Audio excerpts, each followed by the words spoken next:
Welcome to Population Health, Structural, quote, Accountable, end quote, Care Approaches for Target Population. This is Lecture C, The Business of Population Health. The objective for this session is to summarize the current state of the business of population health, including the value statement, the sustainability of the population health management business, and the identity of key stakeholders. In a speech to the American Medical Association in June 2009, President Barack Obama issued this competitive challenge, quote, "Today, we are spending over $2 trillion a year on healthcare, almost 50% more per person than the next most costly nation. And yet, as I think many of you are aware, for all of this spending, more of our citizens are uninsured. The quality of our care is often lower, and we aren't any healthier. In fact, citizens in some countries that spend substantially less than we do are actually living longer than we do." End quote.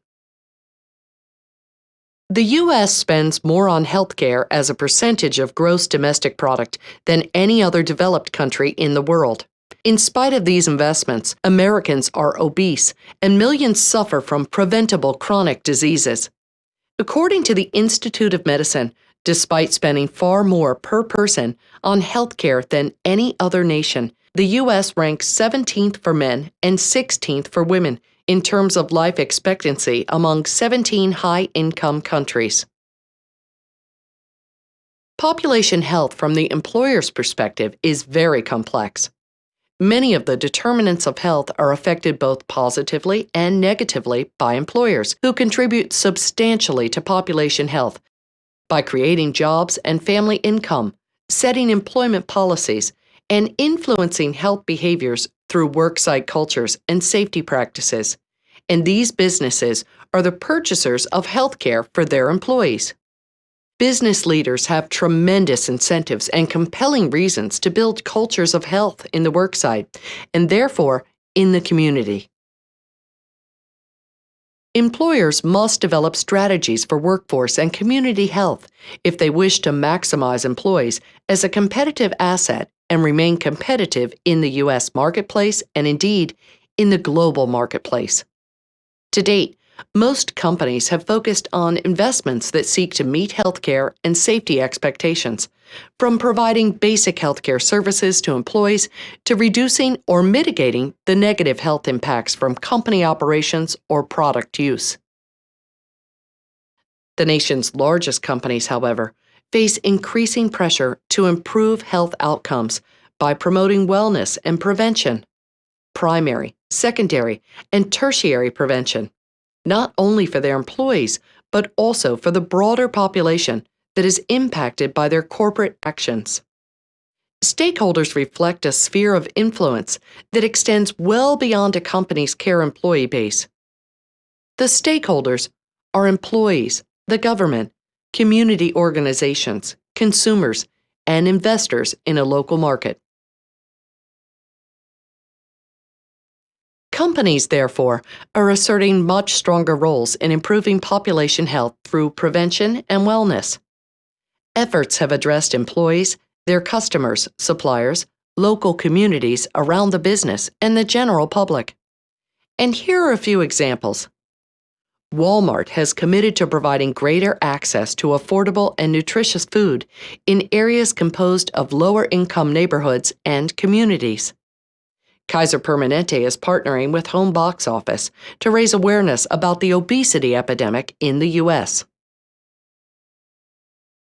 As we discussed previously, there are tremendous incentives for employers to improve population health. If they improve the health status of employees and therefore productivity, the impact is great on the employer's workforce. They can control direct and indirect cost to the employer. Indirect costs are absenteeism, disability, and presenteeism, which is employees who show up to work but are not completely productive while they are present at the job. They can create both the image and the reality of a healthy community that helps recruit and retain workforce talent.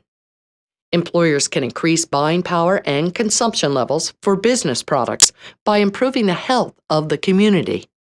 They can strengthen their own brand recognition within the community. They can generate positive feelings of civic pride and responsibility and of being a constructive member of the community. And finally, employers can create public and private partnerships and a multi-stakeholder community leadership team that can become the foundation for community-based collaboration and problem solving. Employers can form employer-based health coalitions. Community-based health improvement strategies can emerge from these employer-based coalitions and have emerged during the past 3 decades. The purpose of the coalitions is to address rising healthcare costs through value-based purchasing. One such coalition is the Partnership for Prevention.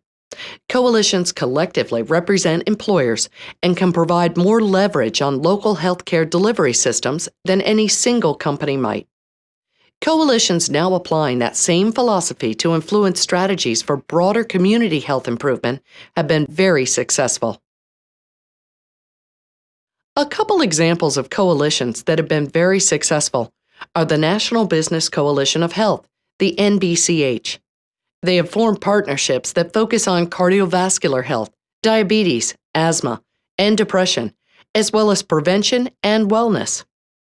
The Florida Healthcare Coalition has also been very successful.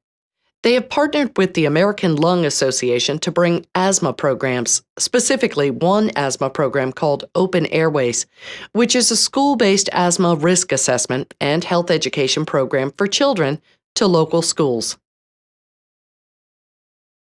Wellness programs have become very common in the United States, where 92% of employers with more than 200 employees offered programs. Most frequently targeted behaviors are exercise, smoking, and weight loss. 63% of employers offered exercise programs to employees. 60% offered smoking cessation classes, and 53% of employers offered weight loss programs. However, participation rates in the programs are low. Only 20% of eligible employees choose to participate in employer-based programs. In terms of the impact the programs are having on the intended effect of increasing wellness and increasing health of the employed population, a summative review in the scientific literature provides evidence of positive impact for diet, exercise, smoking, and alcohol use on physiological markers and healthcare costs. Limited evidence for effects on absenteeism and mental health are seen from these programs. So wellness programs and population health programs have achieved a high penetration in the United States. The Affordable Care Act increases employer-based coverage and promotes wellness programs through many provisions. $200 million are dedicated to wellness program startup grants for businesses with fewer than 100 employees. The Centers for Disease Control and Prevention, CDC, provides resources for evaluating employer wellness programs. The Department of Health and Human Services will award $10 million from Affordable Care Act funds to develop and expand wellness activities, such as tobacco-free policies, flex time for physical activity, and health food choices in the workplace. The Affordable Care Act also raises the limit on rewards that employers are allowed to offer for those who participate in a population health program. There is significant and profound impact on businesses. The U.S. business community competes in a dynamic global economy now. The U.S. has historically achieved success in the global marketplace by excelling at traditional measures of business performance, innovation, technology application, production engineering, capital deployment, marketing, sales, distribution, and customer service. Increasingly, 2 factors put the U.S. business community at a competitive disadvantage, and they are disease burden, such as obesity in the U.S. workforce, and increases in costs, such as health insurance for employers. How well the U.S. business community responds to the related challenges of improving health and transforming healthcare becomes a driver of market success and of America's future competitive and economic security. Do population health programs and the benefit of those programs justify the investment? Promoting population health and preventing disease unites the goals of improving health and decreasing healthcare costs. Whether wellness and prevention programs are cost-effective or not depends on such factors as the cost of the intervention, the probability of the disease onset in a population, the effectiveness of the intervention, and the cost of the disease. Some preventive measures may be cost savings, while others may be more expensive than high-tech medical care for the disease.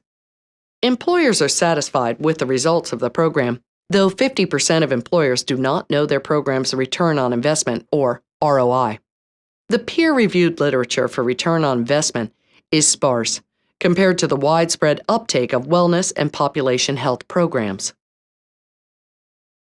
Who delivers population health programs in the United States? Health insurance carriers, such as United Healthcare, offer programs through their company, Optum Health. Healthcare delivery systems, such as hospitals and clinics, offer population health programs. There are several wellness companies: Healthways, Corporate Wellness Solutions, Well Advantage, and hundreds of other for-profit companies. Medical organizations, such as the American Lung Association, offer programs for asthma. And finally, public health agencies, such as the Department of Health, Aging, and Disability. Workplace wellness programs have achieved a very high penetration in the marketplace. 75% of employers with more than 50 employees are now offering programs, which equals 100,000 organizations. Uptake in smaller employers is reportedly much lower. Uptake is expected to continue to increase as programs become more comprehensive and more accessible for smaller workplaces.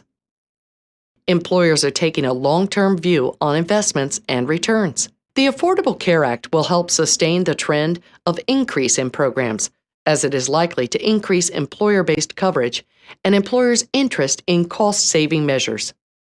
This is a dynamic and innovative industry, and it has certainly outpaced its proof of concept. This concludes Lecture C of Structural, Accountable, Care Approaches for Target Population. In this lecture, we discussed the business of population health. In summary, you have learned about the perspective of population health from the employer's perspective, incentives for employers to improve population health, the business of wellness and population health, the impact on business. In summary, in this unit, you've learned about the accountable care movement, clinically integrated networks, models of care, and payment reform, population-based care management, and the challenges of chronic care management, the role of social and community factors, and how health IT can be effective for improving population-based care management. And finally, you've learned about the business of population health, the value proposition, sustainability, and key stakeholders of the business of population health.